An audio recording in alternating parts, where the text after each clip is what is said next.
know if I'm a Star Wars guy per se. I watched the first 3 when I was a kid, and then I think I checked out. I love them, but haven't they made like 12 of those things since, Jensen? I think I've lost touch. Well, listen, Dave, may the 4th be with you and all those that celebrate on a day of days. We celebrate 1 month and change into the Major League regular season, and it will begin in earnest our first real deep dive into how some teams have played, whether it be good, whether it be bad, whether it be indifferent. So we look at expected win-loss records, Dave. That's based on runs scored and runs allowed versus the actual results of what's transpired on the field. And some fascinating results as the calendar has now turned to May the last couple of days. Let's begin with the Tampa Bay Rays in the American League East. Had the Yankees not been off to this start, we'd be talking about this group. 21-12, their actual record, but Dave, the expected win-loss because of their runs scored, which was 147 versus their runs allowed, which is 140. So that's a +7 on the run differential. The expected win-loss should just be a game over 500. So they have overperformed right now, just comparing runs scored and runs allowed. Same can be said for the St. Louis Cardinals and the Cincinnati Reds, both 20-14 respectively. Cardinals should be a 500 team right now. 17-17 is their expected win-loss because they are even, Dave, on the runs scored and runs allowed. 166 scored, 166 allowed. How about the Cincinnati Reds? They're doing some Houdini acts here, Dave. I mentioned the offense, dead last in team average. They should be 15-19 at a -22 run differential, yet they're 20-14. So maybe a team that we look at that might have some negative regression. They might be outperforming what the numbers actually tell us. Now, on the flip side of that, the Milwaukee Brewers stay in that same division. Dave, they're +45 in the run differential, yet only 18-15. They should have the record the Tampa Bay Rays do at 21-12 as their expected win-loss. And then the LA Dodgers, +63 in run differential. I know, just 21-13. But when you compare with the expected win-loss, they should be upwards of 24-10. It was one of my favorite win totals at the beginning of the year, the under 102.5 wins for the LA Dodgers. They have kind of just been middling here, 5-5 in their last 10. But just some teams that really stuck out to me in that metric, Dave.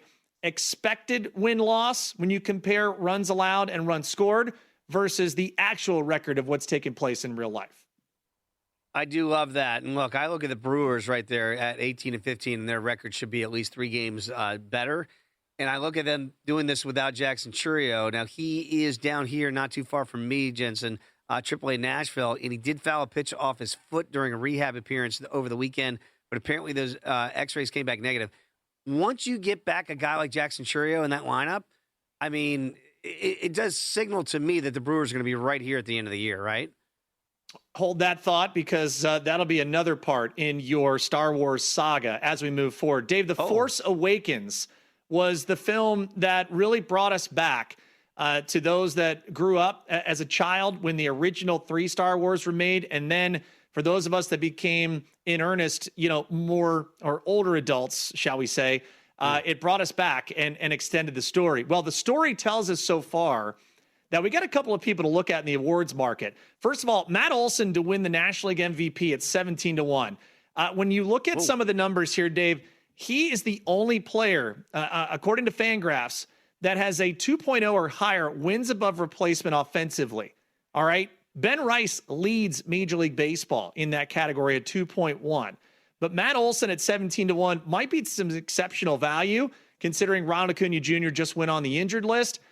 There's been a lot of great National League bats there. And, of course, everyone trying to run down Shohei Ohtani in that MVP market. But still, I know even at Ohtani -370 to win the award is interesting to look at. You can get Olson upwards of 25-1 on DraftKings this morning, so it might be advantageous.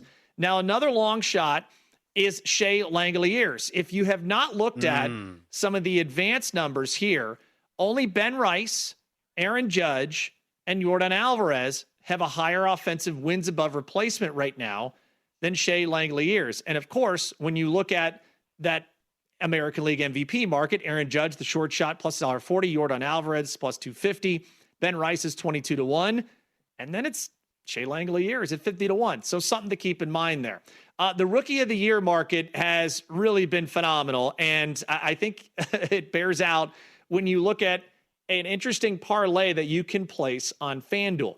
Kevin McGonigal of the Detroit Tigers to win the American League Rookie of the Year. J.J. Weatherholt to win National League Rookie of the Year. Both shortstops, both that have been absolutely outstanding for their respective teams. Dave, Kevin McGonigal leads all Major League rookies with a 1.5 wins above replacement offensively. J.J. Weatherholt right behind him at number 2 at 1.4.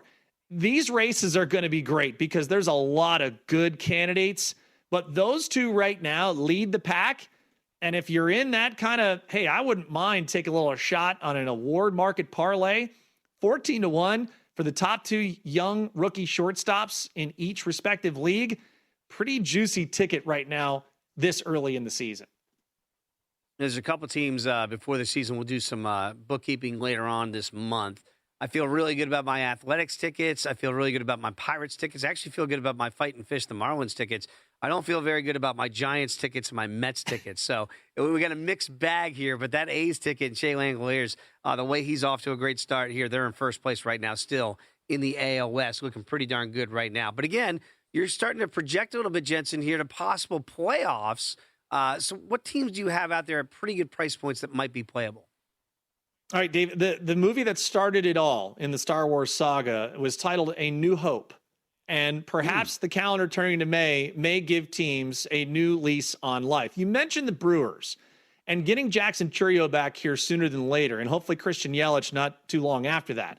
Dave, would you rather make a play today on the Padres to make the postseason at minus $1.10, or the Brewers at minus $1.10, or the Padres at minus $1.32? Hold that thought. In that same earnest where you already like your Athletics ticket, they currently lead the American League West. The Guardians are tied for first in the American League Central. Would you rather make a play on the Athletics to win the West at plus 550 today, or take a shot on the Guardians at plus 220? Hold that thought as well. How about the pennant in both leagues? The Tigers, as we mentioned, tied with the Guardians, the top spot in the American League Central, are 7-1 to win the American League. The Cubs, who are in first place in their National League Central division, are 7-1. I'll give you the floor of those three, and you can make a pick in each if you want. Where would you want to go with those potential would you rathers? All right, I've got some tickets invested already in the Athletics. I've got a 4-1 ticket on the A's just to make the postseason. So would I want to hop back in? Again, this is already because I've got some tickets that are leveraged. Let's do this premise on that you have no tickets in pocket right now, people, when you're watching this and you're listening here. I kind of look at the Cubs at 7-1. I don't think that'd be a bad ticket to have. It feels like, I don't want to say they're for sure playoff team. There's no assuredness of that this early in the season, but I like their opportunity to potentially win, not only win the division, but be one of those higher seeds in the National League. I know that means the Dodgers somewhere in the horizon. I think I'd rather play that at 7-1. I don't know that I believe in the Tigers and their offense to be able to win the American League pennant. So to me, out of those two, I'd look to the Cubs. Do the A's have enough pitching to actually win the division? Here's the thing. Seattle's pitching, even though they got swept this weekend by Kansas City, it's never going to go away. Seattle's always going to be able to pitch. If they can hit enough, I think eventually they're probably going to end up winning that West. So I don't know that I want to get there. I don't believe in the Guardians either, though. And I certainly don't believe in them at that price point of plus 220. I do like the Royals a little bit at over 4-1 to still potentially win the division. Now, the Padres are interesting at minus $1.32.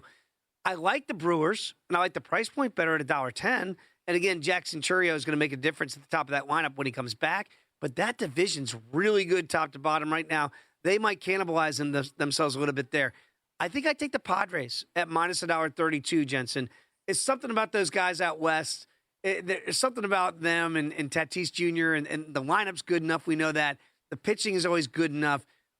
I like that team. I think at $1.32 that they're probably not going to run that to the Dodgers. Who's going to do that, right? But wild card, I think if you made me play that today out of those two options, give me the Padres, lay the bigger price point at $1.32 to make it in out of the NL West. But great options that you put on the board today here in this edition of the Daily Diamond.